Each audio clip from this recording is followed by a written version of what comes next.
made this little part here that I just showed on YouTube on a lathe that I just bought. It was a used lathe that I kind of restored. This isn't the final part. This is really just a test to see how good this is, because this is going to be this needs to be a pretty precise little item here eventually whenever I start making more of these things. But so I thought I'd show you how well that little lathe did actually after getting it up and running and whatnot.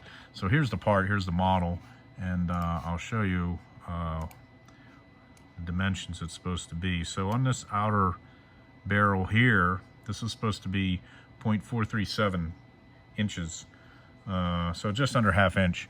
So if I measure this, 0.437, not too shabby. So let's go on to the smaller diameter here. This is supposed to be right here, this is 0.372. So let's get onto this.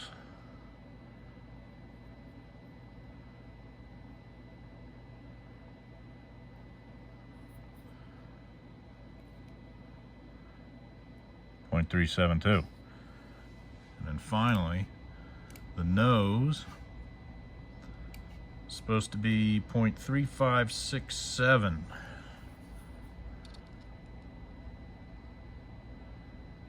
I love this thing. 0.3567. How do you like them apples? Fun stuff. See ya.